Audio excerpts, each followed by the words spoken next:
Chargers win this one 23-17 and move on to face the Patriots. Lamar Jackson was held to just 54 rushing yards and completed less than 50% of his passes. Phillip Rivers was also held in check by the Ravens defense, but he did just enough to pull off the win. Here he is after the game.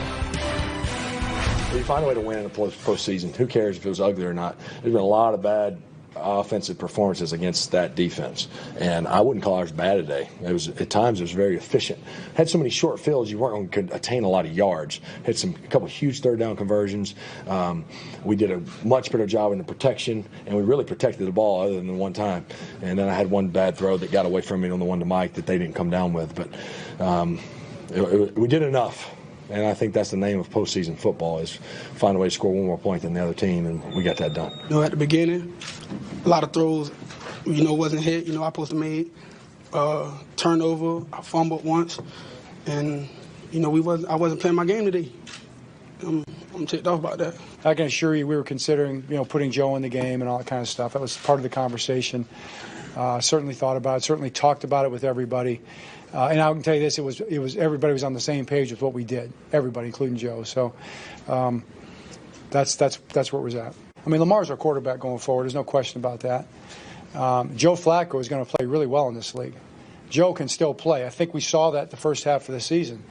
Joe's going to have a market. There's going to be a lot of teams that are going to want Joe because they understand that. And I'll be in Joe's corner wherever he's at. Unless we play him.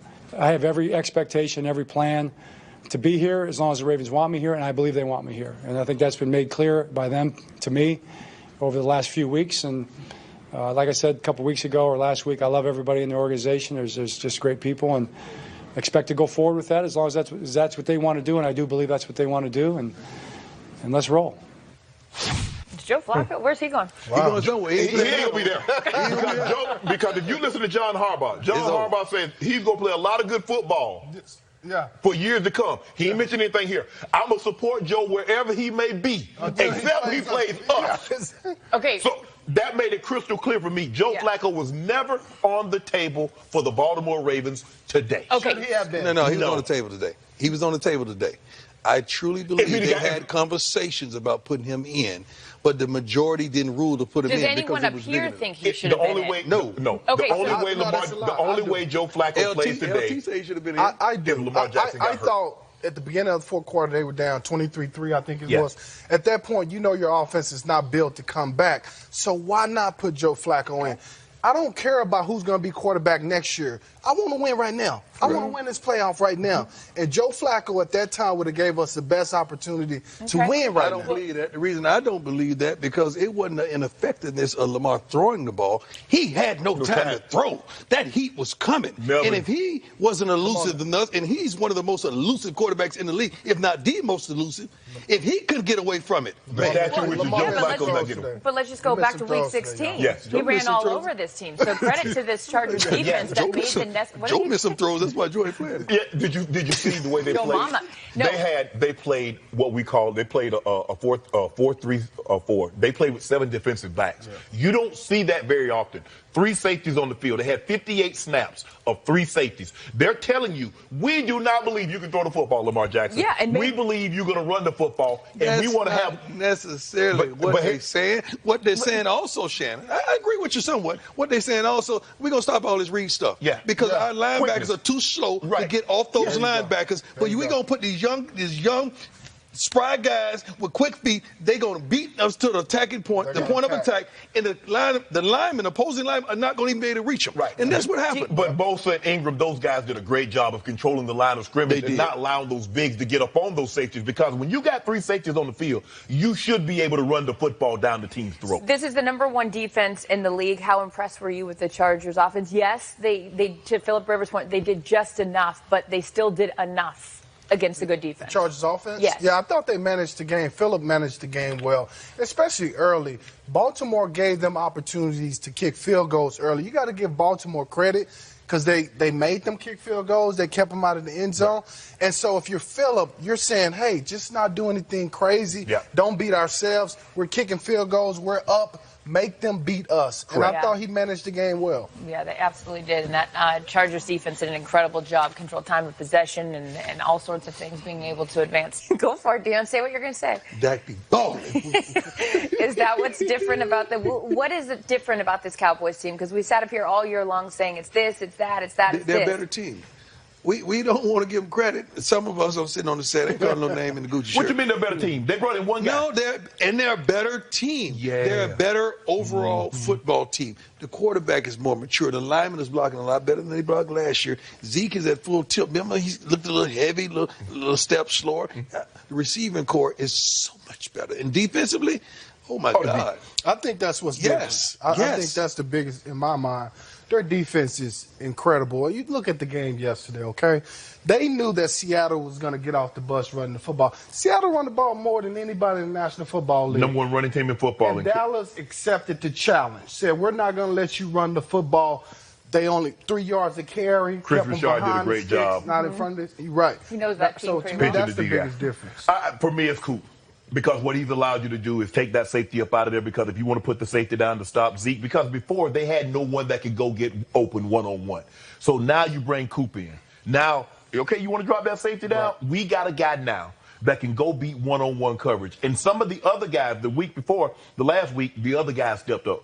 Barwin stepped up, had 3 touchdowns. Gallup, you see the emergence of him. But the biggest difference between this team, the only thing that's changed offensively, is Amari Cooper.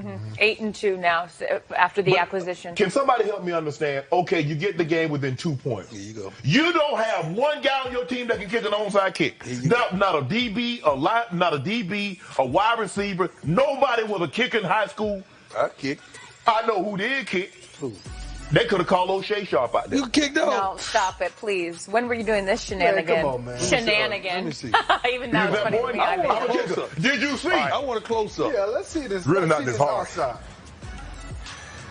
You gonna kick it? When are you doing this? While we're watching the game? Oh. It took that high bounce. Hey, you And it took the high bounce. Nobody straight to it no more. And why you kicking straight forward? Yeah, Why you what got are to you kick doing? that thing at an I angle. was at an angle. No, you No, wasn't. I was. Shannon, we just saw you. Dude, do you understand? The field is 50 yards. What they got to So do with I was you being at 25. angle? You got an angle Shannon, like to the angle to the sideline. left or the right. You kicked the ball straight. No. Yes, you did. Now you can lie. Go ahead, take it to the left. Look, we looking at you. Okay, look where I am. Can we the go wall back? is the sideline. The ball is the sideline. The wall. Yeah. Exactly. Yes. You got to kick it to So, that wall. so you put the T by the wall. You put the T by. Who put the T by the sideline, Shannon? Look, No, I'm saying, look at that. Y'all don't want to talk about that bounce. You Y'all kicked the don't want ball to talk about the straight. bounce. You don't want to talk about the bounce. kicked the You don't ball want to give me no straight. credit. See, you don't want to give me no credit. Shannon, you're going to honestly look at that video and say that you didn't kick it straight. I'm going to look at that video and say I was better than what they did in Seattle. All right, we'll give you That's what I'm that. going to say. I'll give I'll you take that. I'll give you that. that. I'll take that. He said the wall was the sideline. God. It was. Well, then we got to do a quick mention about the Colts and the Texans. LT, how dangerous is this Colts offense? Oh, very dangerous. And it's really predicated on how good their offensive line is. You know, they can control the tempo of the game. They can control so much by dominating the line of scrimmage. To me, that's what's going to make this bunch a dangerous out in the playoffs. Nice to have Ryan Kelly, their center back. That made a big difference. First at the round anchor draft of that. pick. Yeah, Left that- guard Quentin Nelson. Guys, all I pro did first. not believe. I'm a believer. Yeah. I did not believe whatsoever defensively. The reemergence of Luck. First of all, I had known that T.Y. Hilton was the Texans killer. I would have picked them in the first place. Well, but these guys can play. Well, and the fact that they were able to run the ball with Marlon Mack the way they did against the #1 rushing defense in the Texans, you can only imagine what they can do against the Chiefs next week. All right, Dion, you had a busy day. You caught up with all the stars that balled.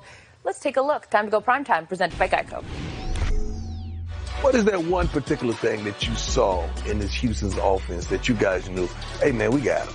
We wanted to stop the run early, and that's what we did. We came out and we wanted physically up front, and we wanted to disrupt the shot. DeAndre Hopkins, so we pressed him a whole lot to kind of take timing off his route. So we just kept him in the pocket the whole game and took away his running ability. The Andrew Luck I'm seeing right now, man, is phenomenal. And what is he like to play with this particular season? Man, it's amazing, man. Being on the opposite side of the ball and just watching the things that he do. I learned early not to trust quarterback eyes and just the way he comes to the line and make different checks, and he makes sure he goes through every read before he throws the ball. So, I mean, it's actually great seeing it from the opposite side of the ball. You guys had 7 sacks today, man. Interception, man. Offensively, we won pretty, but you got it done overall. Yes, sir. Yes, sir. And that's what it's all about. We complement each other. Even if one side of the ball ain't pretty, special teams ain't pretty, defense ain't pretty, we're going to make it happen. Yeah, you guys feel like you was frustrated at times. Yes, sir. Yes, sir. We felt like if we mixed it up and just played assignment football, then he'd have to get frustrated a little bit. And once we start getting to him, it was a part. Now you're dealing with Tom Brady. That's grown man territory right now. Yes, sir. Yes, sir. It's a whole different offense. But I promise you this, we're going to be ready. You can believe that. Game Day Prime. I love it. Presented by Gucci. Up next, the Chargers defense figured out how to stop Lamar Jackson, but can they do it next week in Foxborough against Tom Brady? These guys will discuss. Coming up next.